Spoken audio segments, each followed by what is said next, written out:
കോഴി വളർത്തൽ മേഖലയിലെ പ്രതിസന്ധി പരിഹരിക്കണമെന്നാവശ്യപ്പെട്ട് കേരള പൗൾട്രി ഫാർമേഴ്സ് അസോസിയേഷൻ സമരത്തിലേക്ക്. സെക്രട്ടേറിയറ്റ് മാർച്ച് അടക്കമുള്ള സമരങ്ങൾ സംഘടന നടത്തും.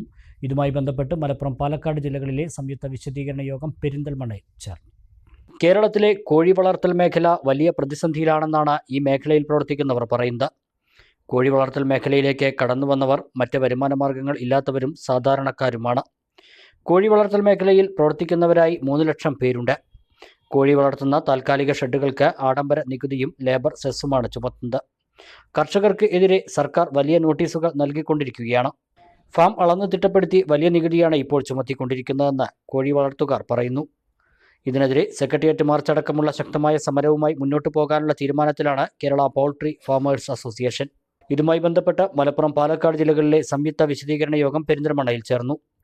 വ്യാപാര ഭവനിൽ നടന്ന യോഗം സംസ്ഥാന legal advisor advocate KT Ummer ഉദ്ഘാടനം ചെയ്തു. കോഴി വളർത്തൽ കാർഷിക മേഖലയിൽ ഉൾപ്പെടുത്തണമെന്നും മറ്റ് കർഷകർക്ക് ലഭ്യമാക്കുന്ന ആനുകൂല്യങ്ങൾ തങ്ങൾക്കും ലഭ്യമാക്കണമെന്നും അഡ്വക്കേറ്റ് KT ഉമ്മർ ആവശ്യപ്പെട്ടു. സംസ്ഥാന സീനിയർ വൈസ് പ്രസിഡന്റ് ഉസൈൻ വടക്കൻ അധ്യക്ഷത വഹിച്ചു. കോഴി വളർത്തൽ ഷെഡിന്റെ അശാസ്ത്രീയമായ നികുതിയെപ്പറ്റിയും സമരത്തിന്റെ ആവശ്യകത സംബന്ധിച്ചും സംസ്ഥാന സെക്രട്ടറി ഖാദർ അലി വറ്റലൂർ വിവരിച്ചു. സംസ്ഥാന ട്രഷറർ സെയ്ദ് മണലായ, മലപ്പുറം ജില്ലാ പ്രസിഡന്റ് ഹംസ പാലത്തിങ്ങൽ, സെക്രട്ടറി സബീർ പുളിങ്ക,